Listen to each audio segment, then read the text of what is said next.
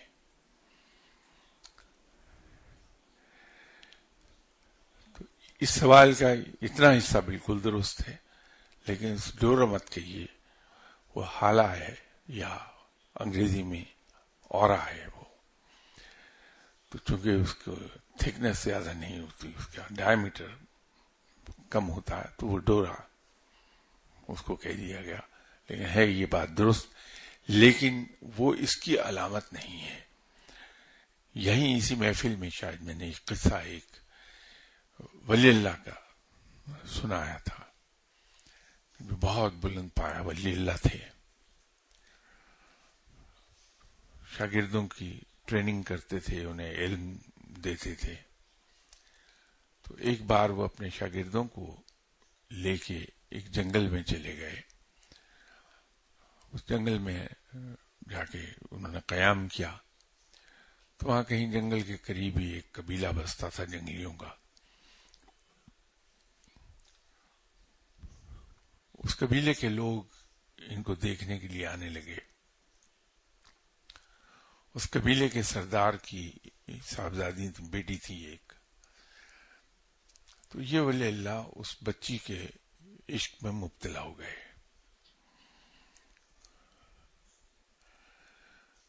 اور اس عشق نے اتنا زور مارا کہ اپنے دل کے ہاتھوں مجبور ہو کے یہ اس قبیلے کے سردار کے پاس چلے گئے اور جا کے اسے کہا کہ میں آپ کی صاحبزادی سے نکاح کرنا چاہتا ہوں. تو بدقسمتی یہ ہوئی کہ وہ عیسائی قبیلہ تھا. تو سردار نے کہا کہ ٹھیک ہے، مجھے اعتراض نہیں ہے، میں اپنی بیٹی کی شادی آپ سے کر دوں گا، لیکن اس کی شرائط ہیں. پہلی شرط تو یہ ہے کہ آپ عیسائی ہو جائیے. دوسری شرط یہ ہے کہ آپ میرے سور چرایا کریں گے.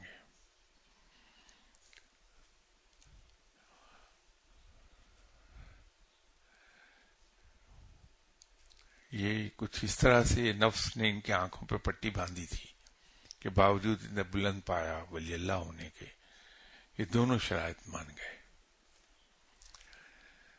شادی ہو گئی، یہ اس قبیلے میں رہنے لگے. ان کی شاگردوں نے جب دیکھا تو ان کے پاس آ کے انہیں سمجھاتے تھے کہ یہ کیا کر دیا حضرت آپ نے، یہ کیا ہو گیا. تو یہ کسی کی سن نہیں رہے تھے. تو شاگرد مایوس ہو کر چلے گئے واپس اپنے ٹھکانے پہ جہاں ڈیرا تھا. تو ان کے جو خلیفہ تھے ان سے جا کے ذکر کیا کہ یہ مرشد صاحب تو بیچارے راہ سے ہٹ گئے. تو وہ خلیفہ بھی آخر انہی کے تھے جو اتنے بڑے صاحب علم تھے. انہوں نے کہا کہ کچھ نہیں، خاموش ہو جاؤ. کوئی انہیں نہیں سمجھائے اور کوئی ان سے بات نہ کرے اس موضوع پر. تو خود ایک بہت ہی خوبصورت لباس اپنے مرشد کا سلوایا انہوں نے،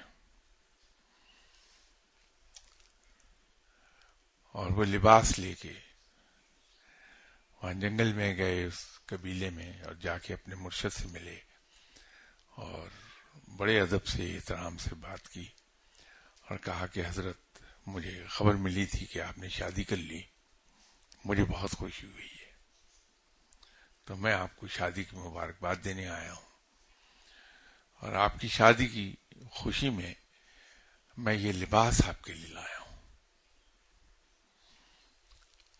تو مجھے بہت خوشی ہوگی اگر آپ میری موجودگی میں یہ لباس پہن لیں.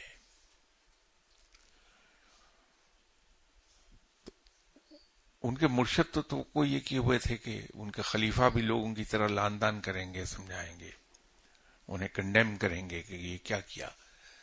تو انہیں بڑی خوشگوار حیرت ہوئی جب خلیفہ نے اس طرح سے بات کی. تو وہ لباس قبول کر لیا اور اپنے خلیفہ کی خوشی پوری کرنے کے لیے وہیں پہنا.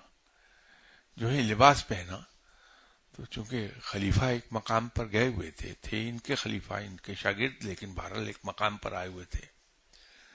تو جو ہے وہ لباس پہنا تو آنکھوں پر سے نفس کی پٹی ہٹ گئی اور پوچھا کہ میں یہاں کیسے آیا. تو خلیفہ صاحب نے بجائے شرمندہ کرنے کے کہا کچھ نہیں حضرت، آپ ذرا تھک گئے تھے درس دیتے دیتے تو آپ ٹہلتے ہوئے ادھر کو آ گئے تھے، تو میں آپ کے پیچھے پیچھے تھا تو واپس چلتے ہیں. تو وہ ولی اللہ واپس گئے. انسان نے پھر اپنے ڈیرے پر پہنچ کے انہیں کہا کہ حضور آپ اسلام دوبارہ قبول کر لیجئے کیونکہ آپ سے ہی کوتاہی ہو گئی تھی. تو یوں وہ حضرت پھر لوٹ آئے واپس اپنے. تو یہ اورا مضبوط ہوتا ہے جب انسان ذکر رب میں اور تصور رب میں ڈوبا رہتا ہے. ہر وقت رب کا، اس کے رسول صلی اللہ علیہ وسلم کا، اس کا دھیان ادھر کو ہی لگا رہتا ہے، اللہ تعالیٰ کی طرف اور آپ صلی اللہ علیہ وسلم کی طرف. ذکر الہی کرتا ہے اور نیکی کی راہ پکڑے ہوئے ہوتا ہے. تو اس کے نتیجے میں جب ایک خاص مقام پر آتا ہے تو یہ اورا ہوتا ہے. جتنا بلند ہوتا جائے گا مقام، یہ اورا اتنا ہی روشن ہوتا چلا جاتا ہے. تو صاحب نظر جب ایسے آدمی کو دیکھتے ہیں تو دور سے پہچان جاتے ہیں کہ یہ صاحب ذکر آ رہا ہے. اگر کسی وجہ سے انسان اس راہ سے ہٹ جائے تو یہ اور کمزور ہو جائے گا، وہ مدھم پڑنے لگے گا. تو یہ اس کا حوالہ دیا ہوا ہے. لیکن یہ یاد رکھیے کہ اس کا جنت اور جہنم سے کوئی تعلق نہیں ہے.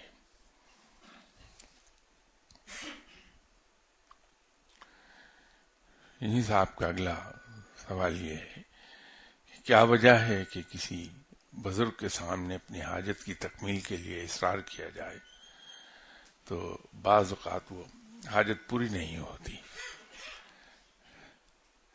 اس سوال میں ایک لفظ کو میں تبدیل اگر کر دوں کہ بعض اوقات نہیں، ہمیشہ پوری نہیں ہوتی.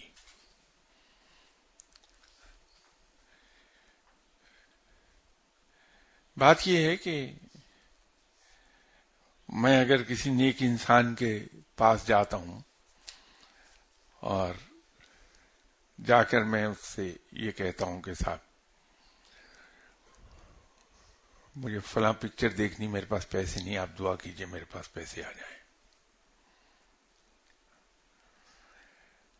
اور وہ آدمی جس کے پاس میں گیا ہوں وہ یقیناً صاحب نظر ہی ہوگا، تبھی تو رب شہرت دیتا، اپنے مخلوق میں اسے مقبول کر دیتا ہے. وہی دیکھتا ہے کہ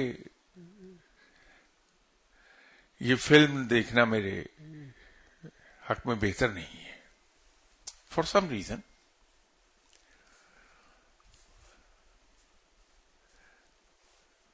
تو وہ مجھے ٹال دیں گے یہ کہہ کے کہ اچھا ٹھیک ہے کر دوں گا دعا، جاؤ. یا اگر انہوں نے دیکھا کہ اس کی، ویسے میرے بارے میں تو یہ گمان کسی کو بھی نہیں ہوگا کہ اس بندے کی جو مجھ سے فلم کے پیسوں کی دعا کرا رہا ہے، اس کی راہ تو نیکی کی ہے، تو یہ ادھر کو کدھر کو جانے لگا. تو وہ ٹال دیں گے مجھے.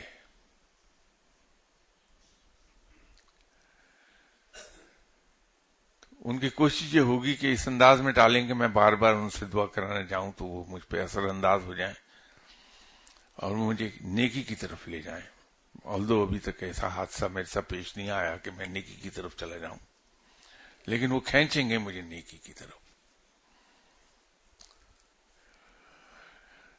پھر ایک بات اس کے اندر ایک بہت بات ہے کہ جو صاحب نظر ہیں ان کے ساتھ بھی یہ ہوتا ہے کہ کسی چیز کی خواہش اگر بہت ہو گئی ان کے دل میں اور وہ بار بار رب سے دعا کرتے ہیں کہ یا اللہ تو مجھے یہ دے دے، یہ دے دے، یہ دے دے، وہ کبھی دعا ہوتی ہی نہیں پوری۔ پھر آپ میں سے ہر شخص اپنی زندگی پہ نظر دوڑائے کہ جس خواہش کے پوری ہونے کی آپ نے سب سے زیادہ دعا کی وہ خواہش کبھی پوری نہیں ہوئی ہوگی۔ اپنی اپنی زندگی پہ نظر دوڑا لیجیے، یہ آپ کو بڑا صحیح اصول دکھائی دے گا۔ ایسی خواہشات جن کو آپ نے خواہش دل میں پیدا ہوئی اس کے بعد بھلا دیا آپ نے، تھوڑے عرصے میں پوری ہو جاتی ہے، اس کے پیچھے ایک فیکٹر کام کر رہا ہے۔ رب تعالیٰ اتنا مہربان ہے کہ بن مانگے دیتا ہے، مانگنے سے خوش ہوتا ہے، لیکن مانگنے کے لیے صرف دنیاوی چیزیں ہی تو نہیں ہیں، مانگنے کے لیے اور بہت کچھ ہے۔ جب ہم اس دنیاوی خواہش میں اتنے ڈوب جاتے ہیں کہ جب بھی اللہ کے سامنے ہم نے ہاتھ پھیلائے وہی ایک دنیا کی خواہش کی ہے،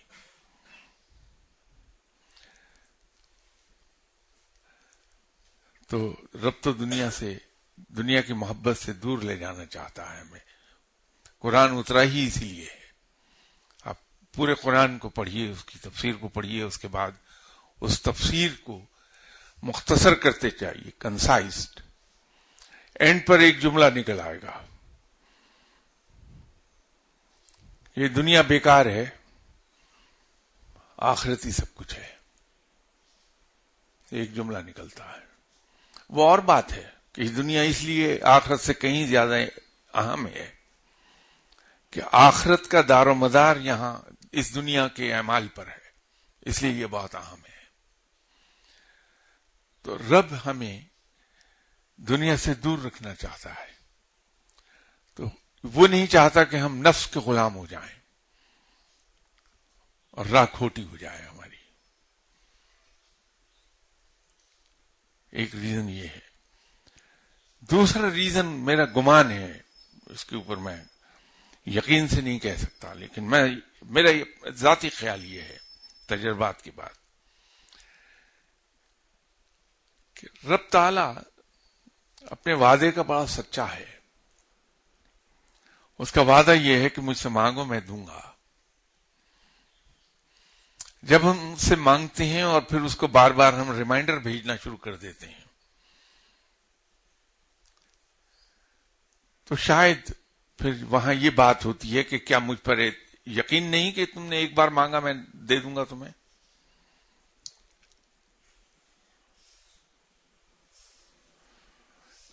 یہ یقین کہ میرا رب موجود ہے، وہ مجھ سے کہیں بہتر جانتا ہے کہ میری ضروریات کیا ہیں، میری خواہشات کیا ہیں۔ اس نے تو مجھے پالنے کا وعدہ بھی کیا ہے اور دعویٰ بھی کیا ہے کہ وہ میرا پالنے والا ہے۔ یہ دونوں ہی باتیں ہیں، دعویٰ بھی ہے اور وعدہ بھی ہے۔ تو کیا مجھے اپنے رب کے وعدے پر اعتبار نہیں ہے؟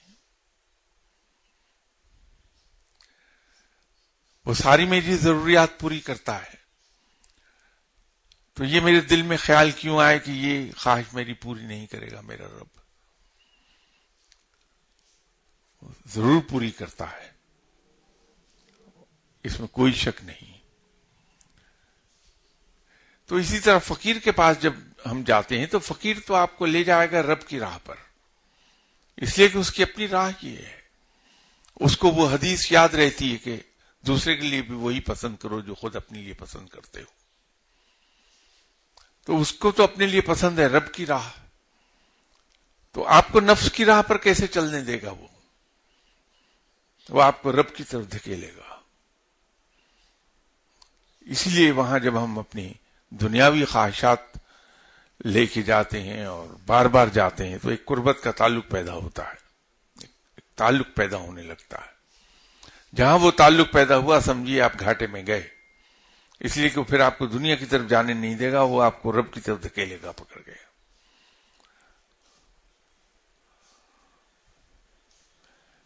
یہ وجہ ہے کہ جب ہم کسی فقیر کے پاس بار بار ایک ہی دعا لے کے جاتے ہیں تو دعا پوری ہی نہیں ہوتی، کہ وہ آپ کو دھکیل دیتا ہے رب کی طرف، کہ وہ ایک تعلق بنا ہے. پہلی بار جو اس کے پاس آیا، جو دعا کرنے کا اس نے کہا، اس نے دعا کر دی اور جان چھڑا لی اپنی کہ جاؤ دوبارہ نہ آنا ادھر. تو وہاں تو وہ پوری ہو جائے گی، لیکن بار بار آنے سے جو تعلق بنا پھر نہیں پوری ہوتی. تو آپ میرے والا نسخہ استعمال کیجیے، کسی کے یہاں جانا ہی نہیں ہے، اپنے نفس کے پیچھے ہی بھاگنا ہے ہمیشہ.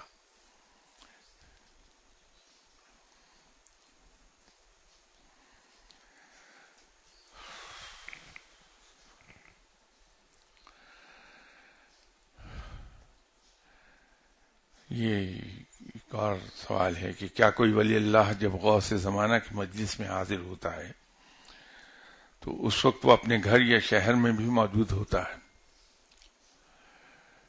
یہ ایسا ہی ہے کہ جب وہ ڈیوٹی پر ہوتا ہے تو وہ روحانی طور پر وہاں جاتا ہے، جسم اس کا اپنے ہی گھر میں شہر میں موجود ہوتا ہے. یہ بالکل ایسا ہے کہ بہت سے بزرگوں کے بارے میں لوگ آج بھی یہ آپ کو گواہی دے دیں گے کہ ہم نے انہیں عمرہ کرتے ہوئے دیکھا، یا ہم نے ان کے ساتھ عمرہ کیا ہے جبکہ وہ بیٹھے ہوں گے لاہور میں، پنڈی میں، اسلام آباد میں. لوگ آپ سے کہہ دیں گے کہ ہم نے حج ان کے ساتھ کیا جبکہ وہ گئے ہی نہیں ہوتے حج پہ. تو یہ ان لوگوں کے لیے ممکن ہے.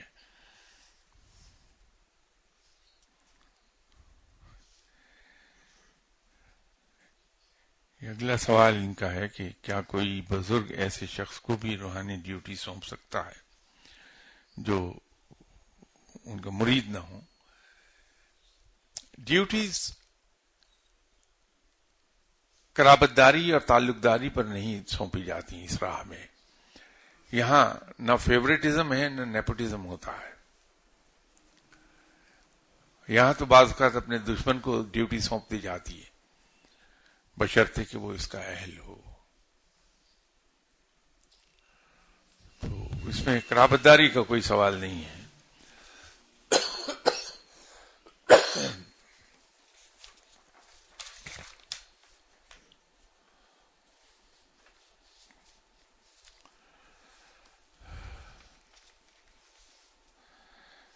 یہ اگلا ان کا سوال ہے کہ غوث زمانہ کی محفل میں کیا مجذوبین بھی شامل ہوتے ہیں؟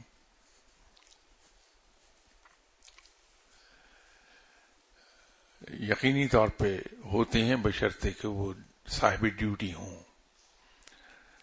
جس طرح یہ ضروری نہیں ہے کہ ہر ولی اللہ صاحب ڈیوٹی ہو، اسی طرح ہر مجذوب صاحب ڈیوٹی نہیں ہوتا.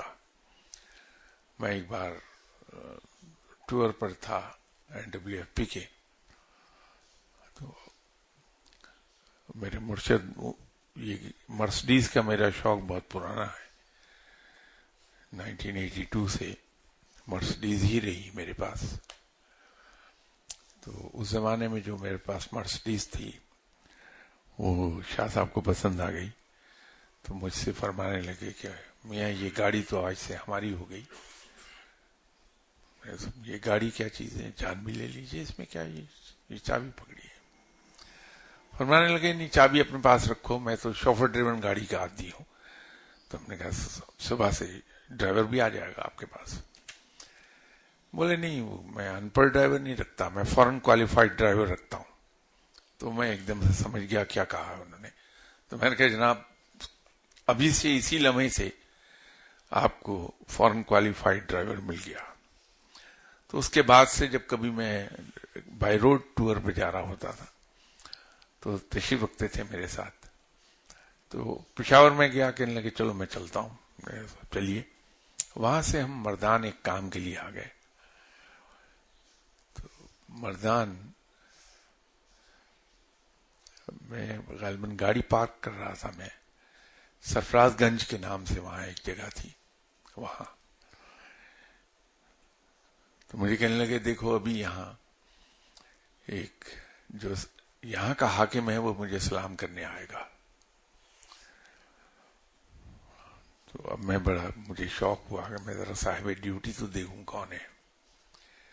تو ہم جہاں بیٹھے تھے وہیں سے انہوں نے اشارہ کیا کہ وہ آیا ہے. تو سڑک کے پار فٹ پاتھ پر دوسری طرف ایک جوان سا مجذوب تھا. وہ آیا جہاں ہم بیٹھے تھے اس کے بالکل بالمقابل. ایک لمحے کو رکا, ادھر کو یوں دیکھا اور چلا گیا. تو وہ پتہ چلا کہ وہ ڈیوٹی پر تھا لیکن مجذوب تھا. تو اگر مجذوب ڈیوٹی پر ہے تو پھر تو وہ ضرور اس محفل میں بیٹھے گا, اور اگر صاحب ڈیوٹی نہیں ہے تو نہیں بیٹھے گا. یہ بات میں آپ کو صرف امپریس کرنے کے لیے کہہ رہا ہوں. اس کا صحیح جواب وہ دے گا جو کبھی غوث زمانہ کی محفل کے قریب سے گزرا ہو. میں تو بھائی مجھ سے تو گناہوں کی باتیں کر لیجئے, وہ میں بتا سکتا ہوں یقین کے ساتھ کہ میری رائے وہ ہے. تو یہ بس ایسے ہی آپ کو ٹالنے کو بتا دیا.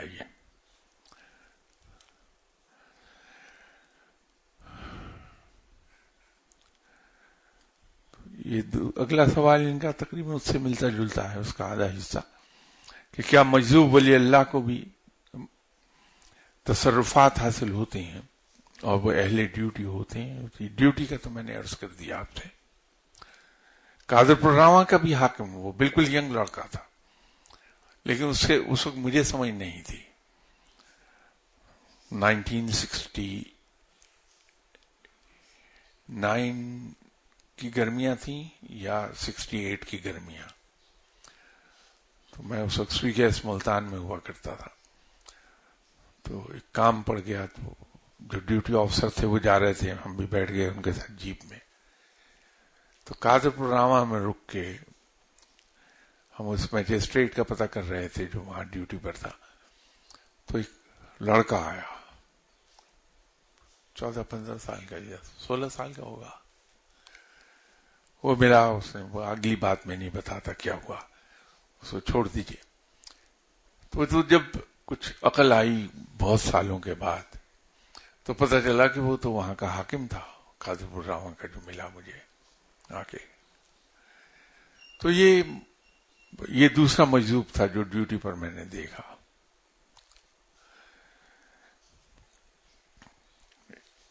وہ ڈیوٹی پر تو ہوتے ہیں, اور مجذوب کے تصرفات کا کیا کہنا ہے؟ مجذوب تو اپنے ہوش و حواس کھو بیٹھا ہے عشق الہی میں, وہ تو ڈوبا ہوا ہے عشق الہی میں. تو وہ تو خود مجسم تصرفات ہے. تصرفات کے حاصل ہونے کی بات کیا ہے؟ وہ جو زبان سے نکال دے گا وہ امر ہو گیا. تو اسی لیے منع کیا جاتا ہے کہ مجذوب کے قریب مت جاؤ, اس سے دور رہو, کیونکہ وہ تو مجذوب ہے, ہوش و حواس سے آری ہے, کیا معلوم کب کیا کہہ دے. تو اس لیے جو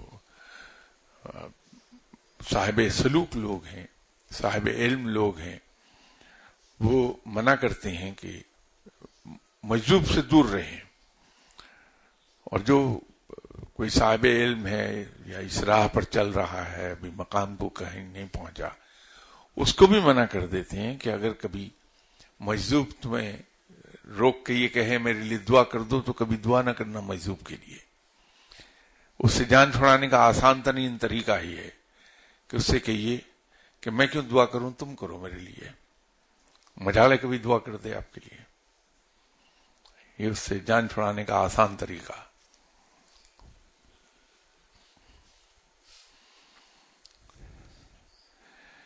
یہ جن صاحب نے بھی سوال لکھا, بڑے سمجھدار آدمی ہیں. اگلا سوال ان کا, فاسق و فاجر کسے کہتے ہیں؟ بھائی اس کی تعریف کیا بیان کروں, آپ کے سامنے بیٹھا ہوں جو بول رہا ہوں, فاسق و فاجر ہی تو ہوں اور کیا ہوں. تو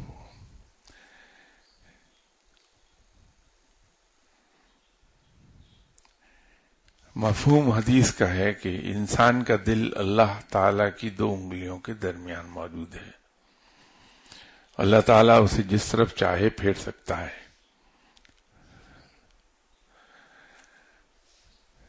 بات یہ ہے کہ اس کو آسان لفظوں میں ہم کہہ دیں کہ اللہ جس کو چاہتا ہے نیکی کی توفیق عطا کر دیتا ہے.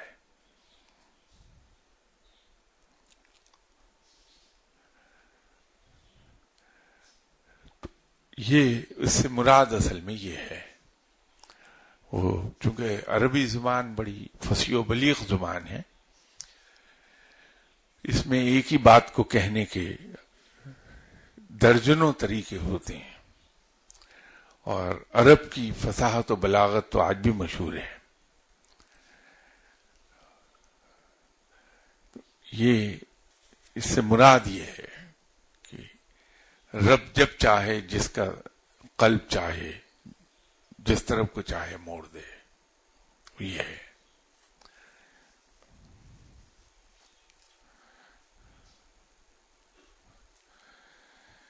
اس سوال کا جواب شاید میں نہ دوں آپ کو. سوال پڑھ دیتا ہوں. یا آپ بہت کلیورلی مجھ سے کچھ کہلوانا چاہ رہے ہیں تو میں اس کا جواب نہیں دے پاؤں گا آپ کو کہ قدیم سے کیا مراد ہے. اگر روحانی دنیا میں کسی ولی اللہ کو قدیم کہا جائے تو اس کا کیا مطلب ہے، یہ میں آپ سے عرض نہیں کروں گا.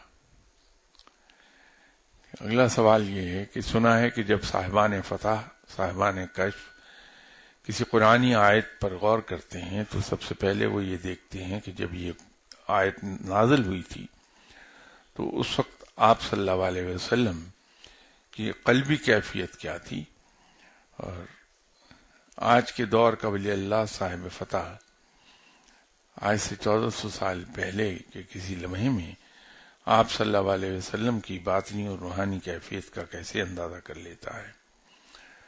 آپ صلی اللہ علیہ وسلم کی باطنی کیفیت تک رسائی کیوں کر ممکن ہے. دیکھیے یہ پھر الفاظ کے ہیر پھیر میں آپ پھنس گئے، اس کی روح کو نہیں دیکھا آپ نے. اس چیز سے ایک بات تو میں عرض کر دوں کہ آپ صلی اللہ علیہ وسلم کی قلبی کیفیت پر نظر ڈالنا کسی کے لیے ممکن نہیں ہے. اس کی وجہ یہ ہے کہ وہاں صرف نور کا سمندر بہہ رہا ہے. آپ صلی اللہ علیہ وسلم کی قلبی کیفیت پر نظر کوئی ولی اللہ ڈالنے کی سکت نہیں رکھتا ہے، اس کا سہار نہیں ہے. وہ علم نور کا ایسا سمندر ہے وہ کہ جس پر نظر ڈالنے کے بعد کوئی ہوش و حواس میں رہ نہیں پائے گا. تو آپ صلی اللہ علیہ وسلم کی قلبی باطنی کیفیت پر تو نظر نہیں ڈالتا، لیکن وہ دیکھتا ضرور ہے کہ انوائرمنٹ کیا تھا، کن حالات میں یہ آیت نازل کی گئی ہے. ان حالات کے کانٹیکسٹ میں اس کو آیت کو پڑھ کے پھر اس کی تفسیر بیان کرے گا. اسی لیے کسی بھی فقیر کی بیان کردہ تفسیر عام طور پر آپ کے لیے، کسی بھی انسان کے لیے سوچ کے نئے راستے کھول دیتی ہے. کہ وہ اس بیک گراؤنڈ میں اس کو بیان کر رہا ہوتا ہے، اس انوائرمنٹ میں جب وہ اتری ہے. ایک ایگزامپل میں دے سکتا ہوں بڑی سادہ سمپل سامنے کی، اس لیے یہ ایگزامپل کوٹ کر رہا ہوں کہ یہ اس سے ہم سب واقف ہیں. سورہ کوثر قرآن پاک کی سب سے مختصر ترین سورہ. اس کی جب تفسیر بیان کی جائے گی تو الفاظ پر فقیر جب بیان کرے گا تفسیر اس کی، وہ اس کے الفاظ کے معنی اور اس کی تفسیر بیان نہیں کر رہا ہوگا، بلکہ اس کے معنی اور اس کے اثرات کو جب وہ بیان کرے گا تو وہ آپ کو پہلے یہ بیک گراؤنڈ بتائے گا کہ یہ سورہ نازل، اس کی وجہ نزول کیا تھی. تو اس کی وہ تفسیر بیان کرے گا، اور تفسیر بیان کرتا کرتا آپ کو یہ بتائے گا کہ اگر اس کا کوئی ورد کرے تو اس کے اثرات کیا مرتب ہو جائیں گے انسان پر.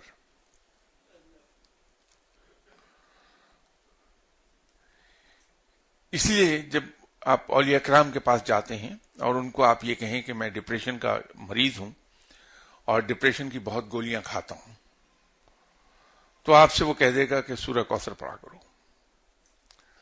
صرف یہ ہے کہ اس سے پہلے وہ آپ کے حالات کو دیکھ لے گا کہ آپ کے ڈپریشن کا ریزن کیا بنا ہے.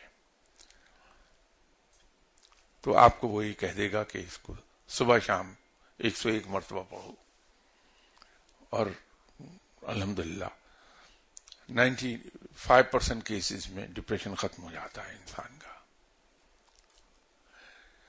تو فقیر کی تفسیر بیان کرنے کا مطلب کا انداز کچھ اور ہوتا ہے، اس کا معیار کچھ اور ہوتا ہے، اس کا تفسیر بیان کرنے کا مقام کچھ اور ہوتا ہے. اس لیے جب آپ کسی فقیر کی زبان سے قرآن پاک کی تفسیر سنتے ہیں تو بہت سی نئی باتیں آپ کے علم میں آنے لگتی ہیں کہ وہ تمام بیک گراؤنڈ پر نظر ڈال کے پھر اس کے تفسیر کو بیان کرتا ہے.